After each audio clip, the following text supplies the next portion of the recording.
अगर आपको धरती से बाहर जाने का मौका मिले तो आप सबसे पहले कहाँ जाना चाहेंगे? चांद, मंगल, बृहस्पति।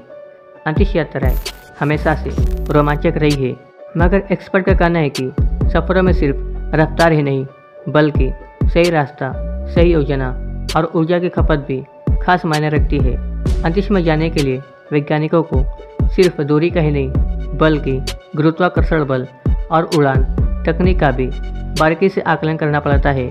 तो आइए जानते हैं कि आखिर धरती से चांद, मंगल, बृहस्पति तक पहुंचने में कितना समय लगता है और इसके पीछे का साइंस क्या है। चांद हमारी धरती का सबसे करीबी पड़ोसी है, जो कि औसतन 3,84,400 किलोमीटर दूर स्थित है। लेकिन यह सफ़र इतना आसान नहीं जितना कि यह दूरी बताती है। जब नासा ने अपने ऐतिहासिक अपोलो मिशन के तहत पहली बार इंसानों को चांद तक भेजा तो यह यात्रा औसतन 3 दिनों में पूरी हुई थी। अपोलो 8 मिशन सबसे तेज था, जिसमें मात्र 69 घंटे में चांद की कक्षा में एंटर कर लिया था। हालांकि हर मिशन का तरीका अलग अलग हो सकता है। अगर किसी मिशन को ईंधन की बचत करनी है तो वह ज़्यादा कुशल लेकिन धीमे रास्ते का चुनाव कर सकता है। इसे समझने के लिए एक उदाहरण लेते हैं। भारतीय अंतरिक्ष इसरो का चंद्रयान 2 मिशन 22 जुलाई 2019 को लॉन्च हुआ था और इसे चांद तक पहुंचने में करीब 48 दिनों का समय लगा था। इसकी वजह यह थी कि चंद्रयान 2 को धीमे और ऊर्जा कुशल रास्ते से भेजा गया था, जिसमें ईंधन की बचत हो सके। तो ऐसे में चांद तक पहुंचने में हफ्तों या फिर महीनों का भी समय लग सकता है। चांद के मुकाबले मंगल ग्रह हमसे कहीं ज़्यादा दूर है। धरती से सूर्य की औसत दूरी 15 करोड़ किलोमीटर है, जबकि मंगल ग्रह धरती से 22.5 करोड़ किलोमीटर की औसत दूरी पर स्थित है। मंगल ग्रह तक का सफ़र चांद की तुलना में लंबा और ज़्यादा जटिल होता है। आमतौर पर किसी अंतरिक्ष यान को मंगल तक पहुंचने में 7 से 10 महीनों का समय लग सकता है। मिसाल के तौर पर नासा के मार्स रिकोनाइसेंस ऑर्बिटर को मंगल की कक्षा में पहुंचने में 7.5 महीने लगे थे, जबकि मैवेन मिशन को 10 महीने लगे थे।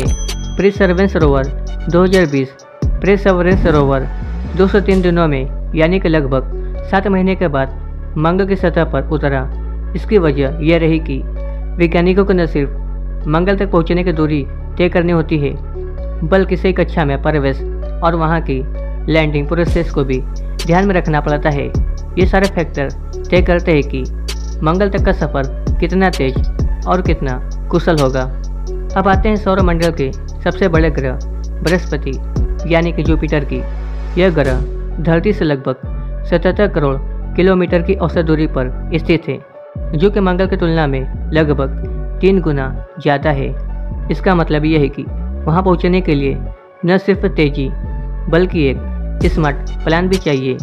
सीधा जाने पर ईंधन बहुत ज़्यादा खर्च होगा, इसलिए वैज्ञानिक मिशनों को गुरुत्वाकर्षण सहायता से यानी कि जिसे ग्रेविटी असिस्ट कहते हैं, इस तकनीक का इस्तेमाल करना पड़ता है।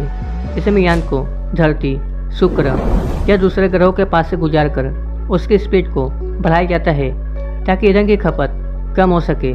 इस पूरी प्रक्रिया में समय बहुत ज़्यादा लगता है, लेकिन यात्रा अधिक कुशल बन जाती है।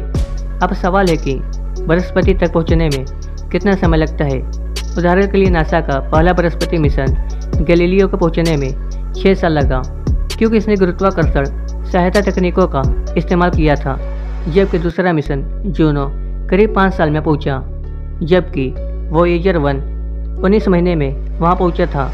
तो आप इस वीडियो से अंदाज़ा लगा सकते हैं कि हमें किस ग्रह पर जाने में कितना समय लगेगा। अगर आपको इससे जुड़ी कोई और वीडियो चाहिए तो हमें नीचे कमेंट में ज़रूर बताएं। यह वीडियो आपको कैसे लगी हमें नीचे कमेंट में ज़रूर बताएं। तो मिलते हैं अगले वीडियो में ऐसे किसी वीडियो के साथ।